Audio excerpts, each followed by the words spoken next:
me a clip about a lady who had decided I don't know if this was the husband, but she actually literally stuck. Yeah, she lied on top of the bonnet of the car and she said this person is not going. I don't know, but that was just drama in itself. So what I want to tell you is that healing yourself, focusing yourself on yourself is so important, ladies and gentlemen. Focusing on yourself is so critical. It is so important. Why? You are a unit on your own.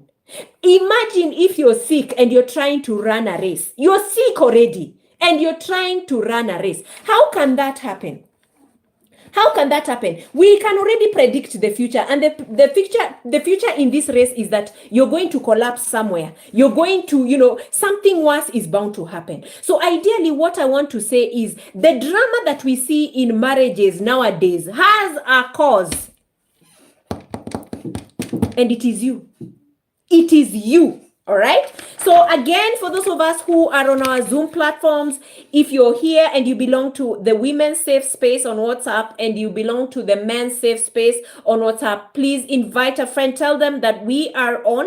We've started late, a couple of minutes late, but now I think I'm ready to roll because I can see our YouTube has been sorted by our MindSpa team. Now, if you're new to this kind of talk, kindly, when you have time, visit our MindSpa YouTube channel and see, just kind of like, try and catch up, when it comes to what we've discussed about the drama. But today I'm going to be kind of like, winding up on this issue of drama. And how I thought about it is, when I was trying to get a very good way of presenting this across, I realized that marriage is a continuous journey. It is a story that we are writing every day, unconsciously, without knowing. All right, we get into a marriage and you become like, you're put at the center stage. Remember, in every setup, wherever you go and you're watching, a theoretical play somewhere, there's someone who is the main actor in this thing.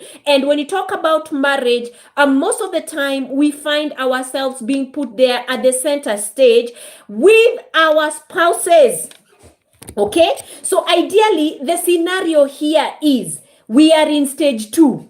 Now, when I started with this talk on the pillars of marriage, I talked about the number 1 stage, and that is the honeymoon stage. Just to do a recap, honeymoon stage is all about love. You never see the flaws. You never get to notice your partner's weaknesses. Basically, you are on a roll. You are in love. Somewhere along the way, somewhere along the journey, things change.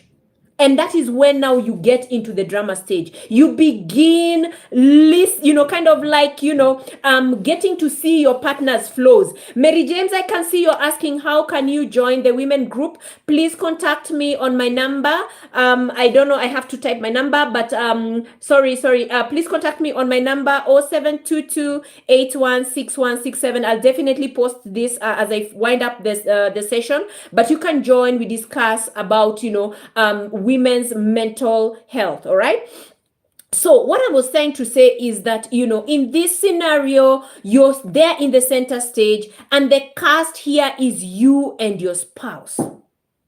Now, allow me to just delve a little bit deeper and address what I call the props or the causes of these issues that we see happening in the drama stage. Because during the drama stage, there is a lot of fighting.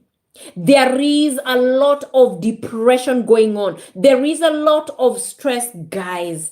It is terrible. These are the times we hear people saying, I wish I knew. These are the times you hear someone saying, I cannot do this. These are the times you hear people saying, I want to move on. This was not meant to, for me. There's so many things that we say, in verbatim that ends up wounding our partner, ends up wounding our spouses, end up, making, our relationship, be unstable with our own tongue. And for those of us who are, can I say, spiritual, I always like to put it across and I say, it's only someone, the Bible says a foolish woman will destroy her house with her own hands. There's another verse that says it's better to live on the rooftop than with a quarrelsome woman. So if you're here and you're a woman, why does the Bible address your tongue? Why does the Bible address your hands? It's because during, the drama stage, your hands are very, very, how would I say, instrumental in creating drama in that relationship. Your tongue is said to be very instrumental in destroying your marriage. I am not saying that men don't have tongues. I'm not saying that men don't have hands. They do have hands and tongues. And of course, for the men, most of them, they end up, hi, Ras baby. Most of them call our friends in the women's safe space. They end up, the men end up either being violent or even psychologically abusive. So what I want to tell you is today, once you have the right knowledge, you're able to deal with issues. Let me tell you, knowledge is power, people. Knowledge is power. And I'm giving you this for free. This is mental health services for free. Basically, if you're here and you need some certain services, this should lay the foundation for you to be able to understand some of the things that you will be talking, to your counselor or your therapist about. And how do you deal with something if you do not know? How do you deal with something if you're not committed? How do you deal with the drama in your marriage if you're not intentional? It has to be intentional, guys. Let me tell you, if you have a spirit of excellence, there is a way you do things differently. And basically, when we are thinking of your marriage, you will not be resting on mediocrity. There's a book I was reading, and it's called, it's something about the average mentality, the enemy called average. Basically, if you want your marriage to be great, you must choose to have that great mentality. You must know that even in every battle, there must be some pain, there must be some bloodshed, there must be something, some level of action that you put in so that you can fan this marriage to the next level. And if you don't take care of your marriage during this drama stage, I can automatically, from where I sit as a therapist, I can automatically predict where you're headed.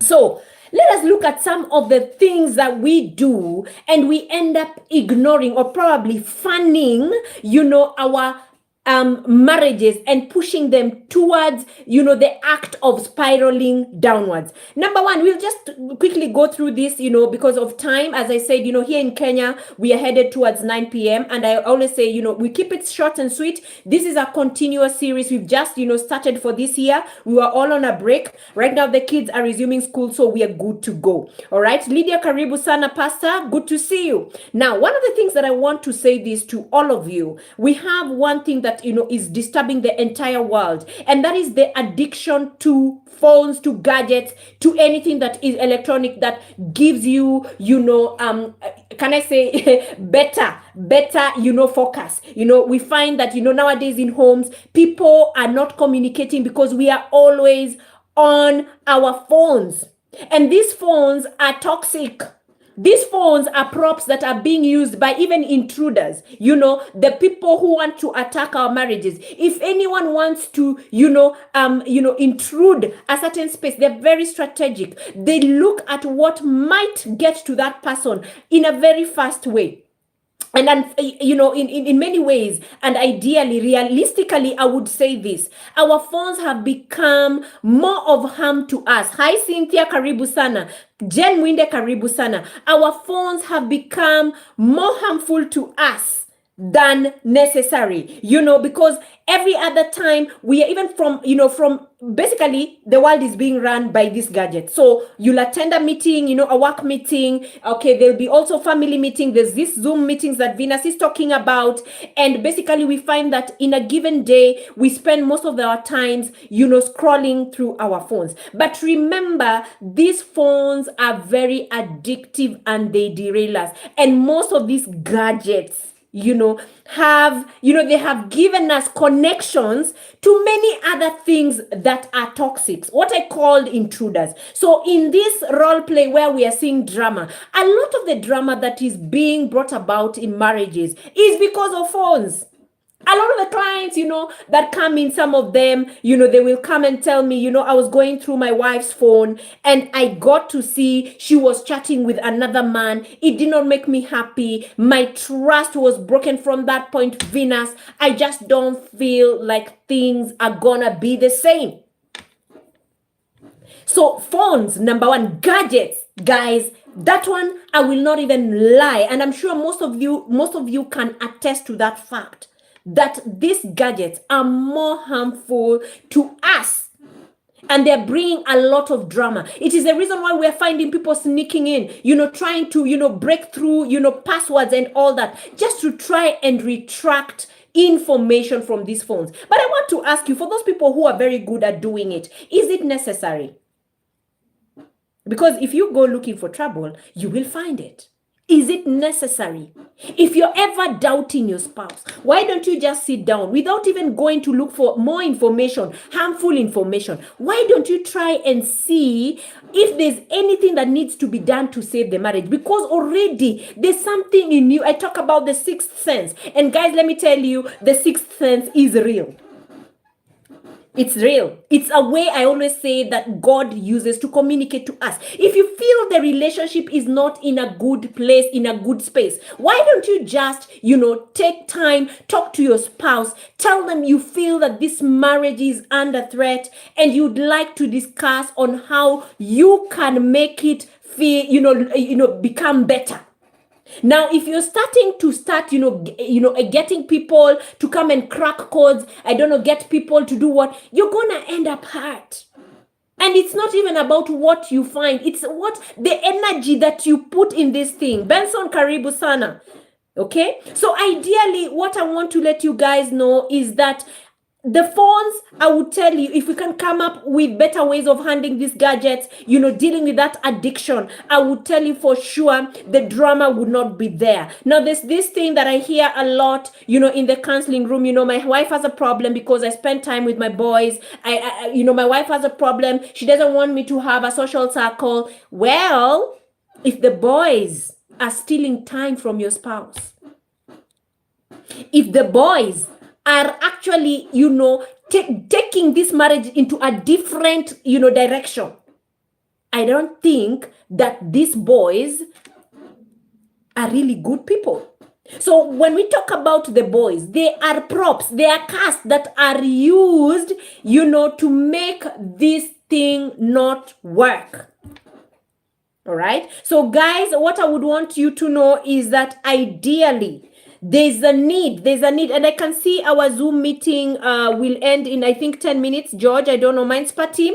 In case it ends, guys, please, you can join again, or you can move to the YouTube channel. We are still live, or Facebook Live, all right? Now, these boys, I personally say that because we are created to be humanly social, it is important that you as a partner also has your own personal space. Interact with people. Sherry, I can see you. You interact with people. Allow yourself to grow within that social space. All right. Lydia, please let the ladies know we are on. Okay. PJ's Kitchen, I can see you. Karibu sana. Allow yourself to have your own personal friends. Have joint friends. But if you're finding that some of these friends are not good for your relationship to thrive, they're the ones who create more drama, then it's time to change how you're doing things in that relationship. It's time to sit down and discuss about these friends. I know people who basically are there to destroy other people's marriages. They're the ones who literally light the fire. So your boy knows things are not working with your wife, or your girlfriend knows things are not working with your man. And what do? They kind of like deviate you. They encourage you not to be fully present in that marriage. They're always calling you out, let's go out. And eventually you create a drift. Guys, where there's distance, there's no connection. Where there is distance, there is no connection. So if you're this kind of person who deals with issues in your marriage by avoiding, you go out there, you'll be out the entire night, you walk back into the house in the morning, there's gonna be drama. And if your wife is choleric or if your husband is choleric, that house will go down. It will be blown down. It will be, because someone somewhere will want to prove a point. So it's very, very important that we do realize that the boys, the girls are good. But as long as they're supporting this marriage to have more peace than drama. All right. Something else that I know is a prop or a cause to drama in a relationship is issue of in-laws. Unfortunately, some of us are married, but our lives are being run by our mothers, by our fathers, by I don't know what, your aunt and all that. They're the ones who give you advice. Now, what makes you trust this person? Why would you let an in-law? Can you see how long that thing is? In-law. This is your in-law. They're people you're supposed to let in at a certain time. They're not supposed to be there throughout. This marriage is for you and your spouse. Now, by the time you're sitting with an external force, by the time you're sitting in with someone who was not there when you're making these vows, when you're starting, because as long as for as long as I know, you don't make babies, 3 of you. It's only the 2 of you. So when drama kicks in, you should sort these issues first. The 2 of you. It's only when you cannot deal with the drama that you come looking for Venus, that you go looking for a life coach, that you go looking for another therapist somewhere that can help you, look at things differently and solve your issues amicably. All right? It's not about walking out. We ought to stop this drama of, my God, I'm packing. My aunt has told me, actually, your people are not good. In fact, before I got married to you, someone had told me that, I've had people saying, your family practices witchcraft. I don't know. All these things, guys, is unnecessary. When you get married, settle in. Know you're on a journey. This is a play. Now, in the audience, we have your in-laws seated there. We have your boys. We have your girls. We have your pastor there. We have your sisters there. We have I don't know what. Everyone else is seated there. And they're saying, now bring it on. You're the people who are disturbing us. You want to have a marriage. Now we want to see how this play is going to go out. So at the time where the drama is kicking in and someone is taking something and saying, I'm packing. The audience there is saying, oh my. See, look at them. You're shaming yourselves. You're bringing out your dirty linen in public. So as long as I'm concerned, this prop called in-laws must stay out there, because it is something that is very sensitive to marriages today. Something else that is a huge and a big problem when it comes to marriages when they're going through drama stage is infidelity. This is a big thorn in the flesh. This is where things like, the phone, the girls, the boys, because it is during these times, this influence you're getting from people out there, these things that this thing that is allowing you to access an external source of comfort. An external source of comfort now builds up this momentum, this drama, to a point whereby now, people are picking weapons, people are picking knives, people are picking guns. When you see people, killing their wives, their husbands, their children, people, dying by suicide, and leaving notes and saying, I decided to take my own life because I just found out that my wife was cheating on me. I've decided to end my life because I just found that my husband, has a child with someone else out there. These are basically, results of all these things that I'm talking as props connected and then weakening someone. Now, to you who's watching me today, to you who's listening to me today, you cannot sort a problem by avoiding it. I will repeat that again. You cannot sort out a problem by avoiding it. You must learn to face your fear, guys. You must learn to be responsible. You must learn to say, I am not okay. If you can open your mouth and say, I am not okay, it means you have mastered the number one step to a healthy mindset. You cannot just sit down. Anyone who wants to kill you, anyone who wants, even the devil, before he destroys you, he literally shuts your mouth. The best attack, ideally, if you can say to your spouse, I am not okay. I have seen you spending so much time. I don't want to really cause drama here. I don't want to really, bring out words that are not good for this relationship. I just want to know, what am I doing wrong? How can we make things right? Only then will you have mastered the art of going through the drama stage in a marriage. And because I have been in this drama stage, if you watch my interview with Lynn Ngugi, you heard me say I packed many times. What I want to say is that it is not easy. In fact, we feel more comfortable avoiding by just packing and leaving. Men who go and disappear. You've disappeared. Your family doesn't know where you've gone. It's 1 week. You've left your wife in the cold. People just don't know where you are. And you feel, I am okay. We always talk about caves. We're saying, as we are going through evolution, men used to go into the cave, and that's where they used to have their meetings and everything. Mentally, men also have that cave where they just go in and they lock themselves and they decide, I am not going to do this. So ideally, what I want you to know, if you're listening to me, is that you can never solve drama in your marriage by avoiding it. You must face your fears. You must label this thing. You must acknowledge that this is what Venus was talking about. Ideally, we are already in the drama stage. And I am willing to walk through this stage in a very normal way. I'm willing to get help. I'm willing to invite a mediator. I'm willing to invite a coach. I'm willing to talk to a therapist. Now, for those of you who say, Ati, it's how much for counseling? Oh, it's so expensive. You wait until you're dealing with the divorce process. Check how much you pay a lawyer. Yet, some of these things are so trivial and they can be sorted out.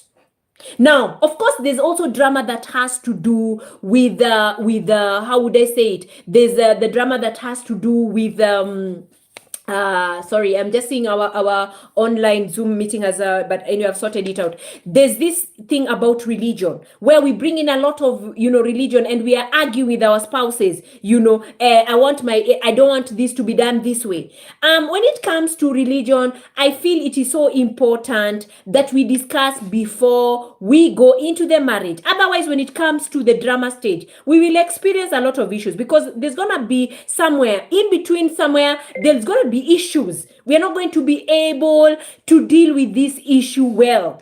So ideally, I would say this: if you're here, you're in a relationship, you've not gotten married, you've not settled yet, or you've just started, it's good to actually sit down and discuss about these pillars of marriage. Be very open to one another. Have that, attitude of open communication. How do you want us to bring up the children? I am maybe Muslim. You are maybe, you're not, you don't even go to church. How do we bring up these children? I am Catholic. Maybe you're coming from a Pentecostal background. How do we bring up these children? Guys, if you can just learn to slow down, sit, put the gadgets aside, and start communicating one to another, we will have less drama in marriages. We will have less deaths. We will have less, suicides. We'll have less, murder, because of issues that have to do with love triangles, issues that have to do with, so many other things. These things ideally will always show up. And I want to say this: God is not a liar.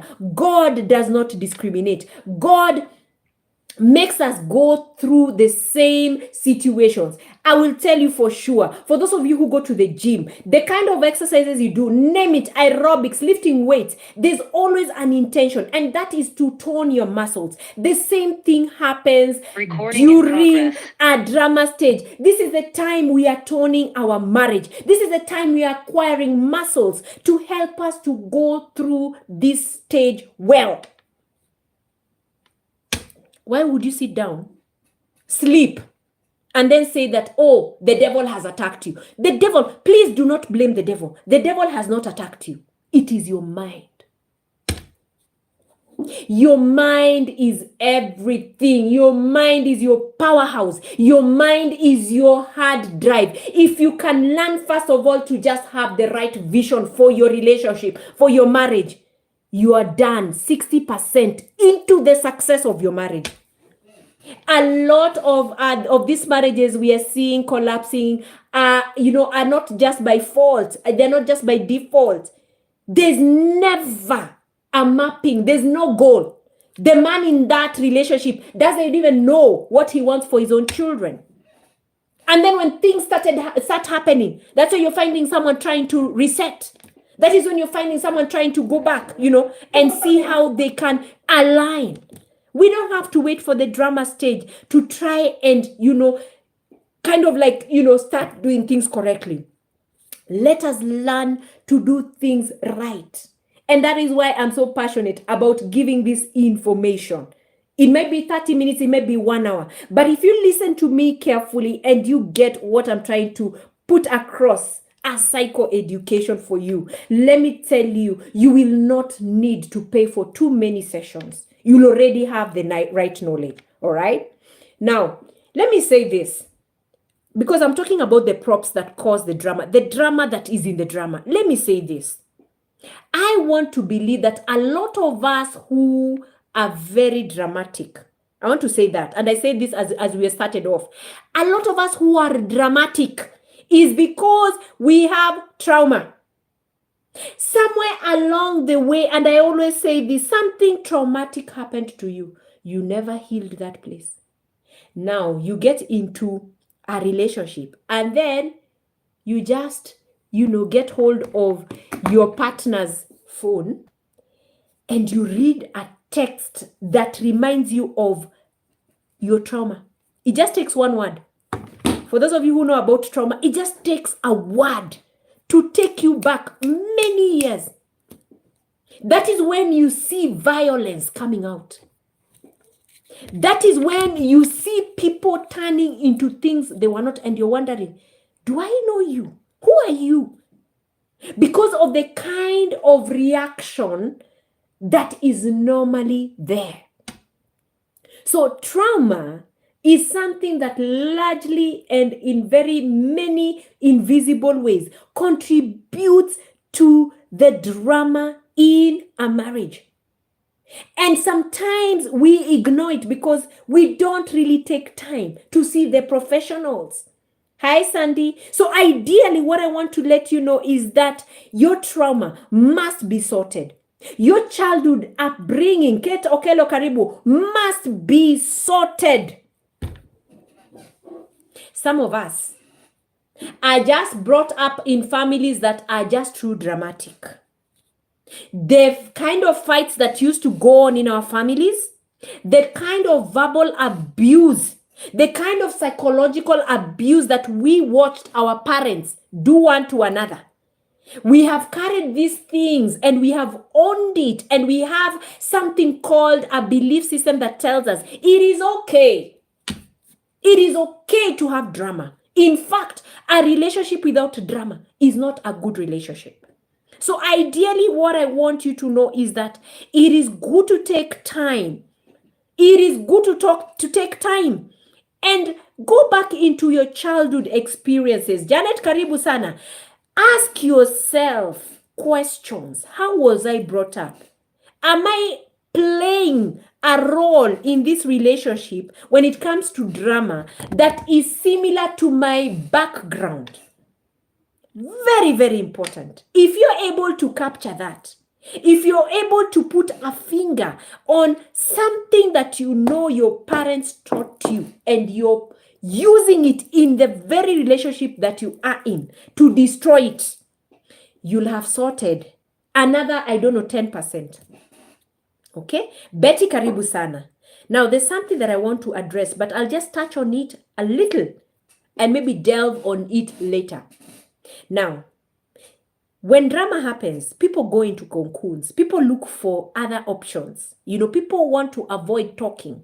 So There are people, there are many ways of manipulating marriages. And when you talk about, abuse, I'll be talking in the next, I think, presentation, some of the red flags that you need to look out for when it comes to toxic marriages. And especially during the drama stage, that is when we find these things, manifesting. Now, there are those people who are very good at giving gifts. But when drama begins happening, okay, what happens is that this person stops giving the gifts. It's a level of manipulation. So it ends up looking like, I am here. You only love me when things are going on so well. During any other time, you will not give me gifts. Okay? Now, this is what I want us to take note of. For those people who use masturbation, you deny your partner intimate rights. Those people who use alcohol, you want to go out there, get drunk, come home in another state, start causing drama. You're hitting the dog, you're hitting windows, you're hitting what?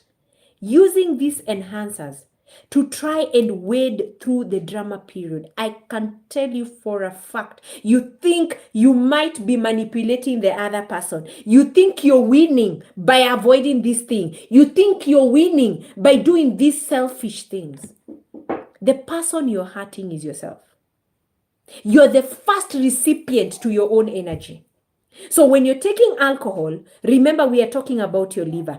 I don't care how in-depth you are. There are people who tell me, I just drink once in a... At the end of the day, the effects are there. They'll be on the wall. One day when you're dealing with chronic diseases, something in your mind will tick and something will tell you the reason why you're in this predicament is because you are using alcohol as a form of treatment. The reason why now you cannot stay without masturbating is because you started using this as a way of escaping, and now it's eating you up. This thing is asking you to do what? To give it what you always give it on a daily basis. Your body tells you, no, I'm used to you touching me, so bring that hand here. Let us continue. So ideally, what I want to tell you is, for those of you here, being healthy in a relationship where there is drama, don't create more drama. Because when you start now holding on to other extra things, you are just fanning the drama. The other person who's seated at the end of this seesaw will be reacting to your behavior. And if you're dramatic, trust me, you cannot get someone coming in with peace. When an enemy raises a weapon against the other person ready to attack, you know exactly what is going to happen on the other side. It's either they will flee or they will confront as well. So let us learn to use the right approach during the drama. Don't be drama. You're already in the drama stage. Stop being drama. Okay? Now, marriage, I want to say this because a lot of us will be wondering, what is this? Does Venus understand about my situation? I want to acknowledge that, yes, every marriage has its own unique challenges. But what I want you to know is there's no ideally script. What we are using is theory and a theoretical approach about the different stages in marriage. There is no script to this. However, I want you to know that you can wade through the drama by acknowledging that your marriage is unique. Stop using words like you don't love me. Stop using words like I am fed up. Stop bringing your otherwise lack of self-worth, lack of self-esteem, and lack of emotional intelligence. Do you know when we are describing people who are dramatic, or we are describing people who have no total control of their own lives, leave alone their marriages, we talk about people who do not have emotional intelligence. They have no wisdom. They do not know when to talk. They do not know when to approach an issue. Whenever something happens, they just explode there and then. And they end up destroying otherwise what would call a good marriage. So when you start asking someone, you're doing this because you don't love me, it tells me you're codependent. I want to use that word. You're codependent on your spouse. Didn't you meet this person when you were already an established individual? Why is it that you feel they have to show you love for you to feel like, you're okay? Why do you create drama when they don't give you attention? Are there better ways to deal with issues that have to do with challenges in this marriage? Of course there is. And dialogue, very, very important. Okay? Now, as I said, Karibu Catherine, as I said, the audience out there is always watching. Now, what are the requirements that, because we are just not talking about the drama, I want us to also look at what are the current solutions that as a psychologist, as a counselor, as a mediator, as a negotiator, guys, these are things that I've taken time to study for. What would I recommend to someone who's watching me and they're finding themselves in this stage? Number one, deal with facts. Deal with facts. What is the elephant in the room? How does it give it a label? The elephant here is infidelity. The elephant here is lies. The elephant here is alcohol. The elephant here, put a name on this thing that is creating drama. Deal with the facts. Do not fear. Because anytime your body senses fear, you might freeze or flee. So face this giant ahead of you and say, you know what? I want to know why you prefer to be with someone else. I want to know why you do not come home when we are having issues. I want to know why. Ask questions and use the right tone. Use the right words. You're dealing with a human being, not a stone. You're dealing with a human being, not an animal. All right? Number two, assess. What does this situation look like? Assess your patterns. Every couple has patterns, unique patterns. I always say marriage is like a dance. You're dancing in the honeymoon and everything is so sweet, so romantic. The music is low, the candles are there, they're dim, and the lighting is, okay. But when you're moving now into the drama stage, it's all guns blazing and all that. Arrows flying everywhere. So assess your situation. What does it look like? At least acknowledge, I'm personally losing control over my feelings. I'm personally, feeling very depressed. Right now, I think I am going into a place where I don't even want to interact with people. Let this situation be addressed. Air out your feeling. This is how I feel. Acknowledge. You're a human being. You have feelings. Say it. Speak it. Do not fear. All right? And then acknowledge that it is important you hold on a little bit longer. As I said, when you talk about marriage, it is a journey. So you started on well, the road was smooth. All of a sudden, you're in this rocky place and your car seems to be losing fuel. Your car does not look like it has the right, can I say momentum to climb that hill or to, deal with the terrain issues. However, by knowing that this is what, we were expecting in the drama stage, you are able to make a commitment that, you know what, I'm not going to walk away. I am committing to this process. Can we get someone? Can we get a counselor? Can we get a mediator? Can we get a pastor? Can we get, a mentor couple to come in and help us, to guide us through this stage? Very, very important. I want to emphasize this. How you deal with yourselves during the drama stage predicts where your marriage is headed. Let me tell you, don't even be wasting time. I hear people saying they went to a fortune teller. That is absolute nonsense. Show me who you are today. I will tell you how your future looks like. Our future is built on character. And in a marriage, you need to know people play different roles. There's the pursuer, the one who pursues, the one who's giving the gifts, there's the one who loves to be pursued. There's one who just exaggerates and gaslights. If you can be able to pick these things, there's the one who just is always triggered. If you can be able to pick the role you play, in this marriage, it becomes easier.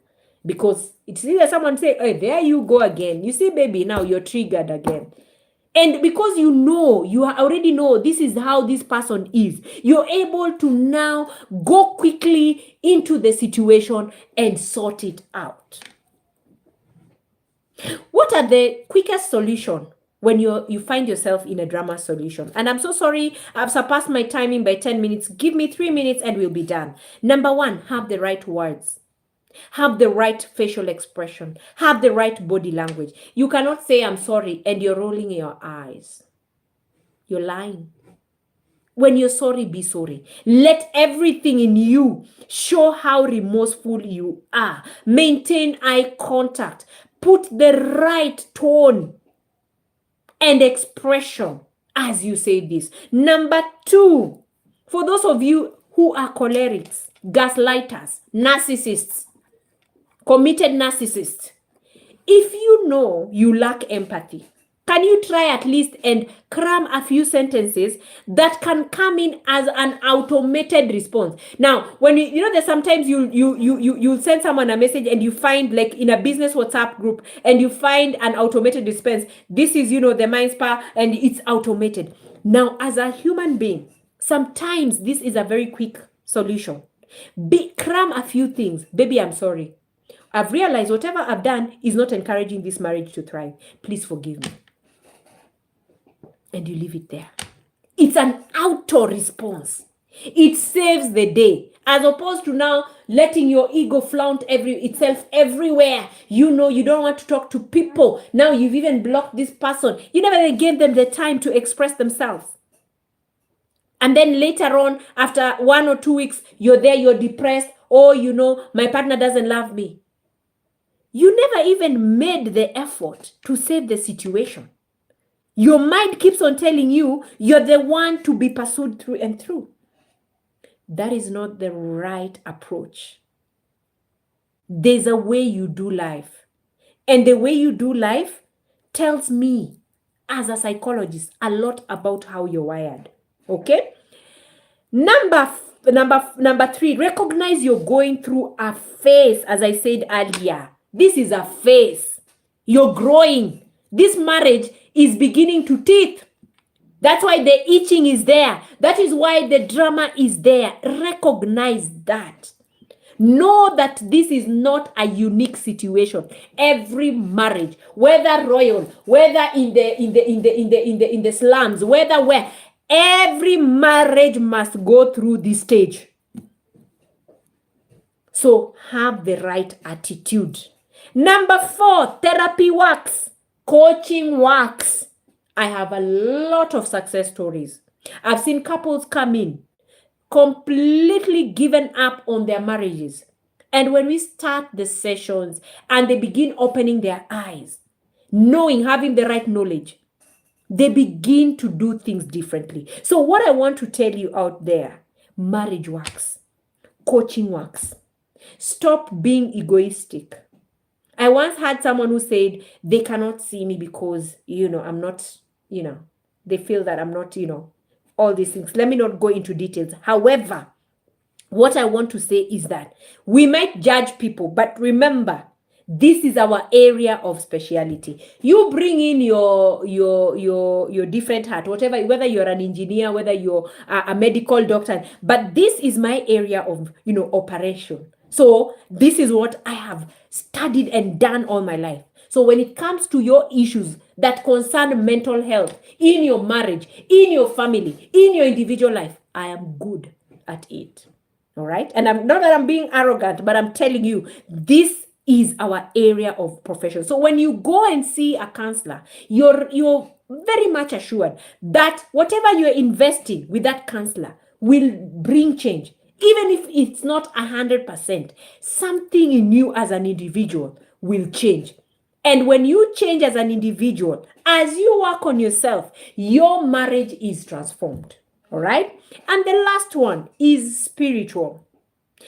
Now, for me, I'm very big on prayer. I'm very big on meditation. I'm very big on relying on the one God who created us, who created heaven and earth, that one God who put us into this realm.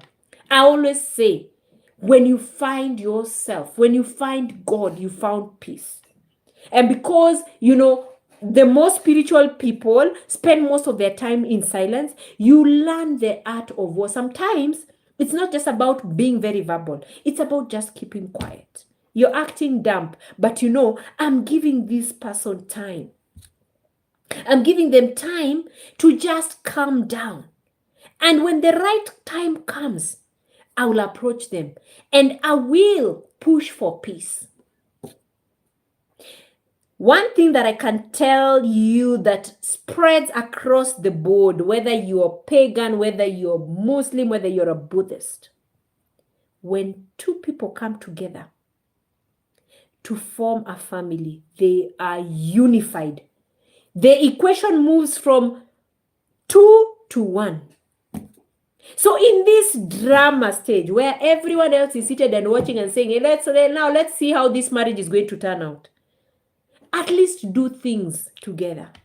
Fight together, not against each other. Fight, look at things, approach things together. Let people see, yes, you're struggling, but there's some level of connection. There's some level of unity. Because together you're stronger. Together you're stronger, no matter the situation. Together, when you put your effort together as a husband and wife, and you fight the giant, what I call the Goliath in the room, you're assured of victory. But when you go in as an individual and you want to shove your muscles around, you want to shove your ego, you want to show off how proud and arrogant you are, you're just going to bring down yourself. Always go and, ask your partner to help you become a better. In fact, one thing that I ask couples is, can we learn to ask, how can I make you feel better? How can I make you feel better? That question, if you can ask your partner every day, I'm telling you, there'll be no drama in your marriage. It will be starting like this. Weapons are flying everywhere. And then on the other side, you hear someone saying, hey, I'm seeing you've sent me an arrow. I'm seeing you're just, you've taken your gun. What is wrong? How can I make you feel better? So that you don't look at me as an enemy. Now, as I conclude, and because we are just 10 minutes short of getting to the top of the hour, I want to conclude with this statement. And I wrote it down. Your work in a marriage is not to come out and look good on your own. Your role in the marriage is to make your partner look good. Whenever you're selfish, you entertain failure, because in so many ways, what you're saying is, this marriage is about me. But when you approach your issues, when you fight together, you beautify your partner. So go out there, rethink. For those of you who are in this stage, what I want to tell you is, hold on a little longer. Try what you've not tried in a very healthy way. Try what you've not tried. Have you been to a counselor? Do you even have a mentor couple? Try what you have not done yet, and then gauge how effective this is. I know of so many marriages that have gone through things that people thought they would not really be able to handle well. But their mental energy and their attitude combined, help them sail through. So guys, and Sherry, I can see you've posted about guns. Let's stop using the guns. Let's stop using these arrows and thorns and razor blades. The other day, someone told me all you just need to do when you want to kill someone is grate steel wire, and they will die, and the X-ray will show. People are crazy. People are crazy. Why would you want to play the role of a God? Just because someone has hurt you and you don't want to address the issue, you want to start killing them slowly. That is wrong. So, guys, what I want you to know is that we can always deal with issues in a very healthy way. Get help. And help is here. So that's said and done. Allow me to end the session today. We are 10 minutes short of getting to the top of the hour. It's indeed a pleasure to be back. 2023, of course, we ended our session somewhere in November, just before my doctorate graduation. I have rested well. I have aligned, and now we are ready to go. More and more coming in terms of topics, relationships, your own personal growth, and as a company, as Venus, I offer a wide, a variety of, services from, negotiation to mediation to coaching to therapy. But listen, you don't have to see me. This is not why I'm doing these presentations. Just walk into the nearest counseling center. Talk. Don't look, because for me right now, I'm overbooked. So if you're to wait for me, you will wait for long. So always try and reach out for help. All right. So counseling does help. Psychoeducation is very, very powerful. It is the key to unlock your joy in this generation where we are becoming zombified. That said and done, for all of you who are here and you're in relationship, may God bless you, lift you up, beautify your marriage. Those people who are seated across and they are looking at this play and they're saying, we are waiting for you to fail. Let them get shocked. Let them see the beauty in your marriage. Let them see you laughing. Because some people don't just go to theaters, to promote those needs. They go there to analyze, to scrutinize, to post very bad things about the cast. So remember, this journey is yours and for your spouse. Don't let your marriage be an entertainment spot for all the war zones and all that. Okay? Work on yourself, pray for your partner, and let your partner shine as you forge ahead to deal with the challenges in your marriage. No one said it's gonna be easy, but let me tell you, at the end of it all, one day when you are celebrating your sunset years and you have your grandchildren, you will be saying it was worth the pain. Sometimes it takes pain. Sometimes it takes pain to heal, to get to certain situations, to even change your mindset. So that's said and done. Ladies and gentlemen, God bless you so much. Keep it locked. See you next week on Sunday. Hopefully, if I'm going to be on ground somewhere, we'll definitely be continuing with the sessions. For the women who are here, if you want to join the mental health group, please check out the number. My MindSpot team has already put it out there. You can inbox me. I will put you in the group. Again, also, if you need counseling services, please do reach out. We are always here, ready to help you. So have a blessed week. God bless you. For those in America and those, very crazy time zones, good morning. For those of us who are in East Africa timing, let me say good night. God bless you. Bye-bye.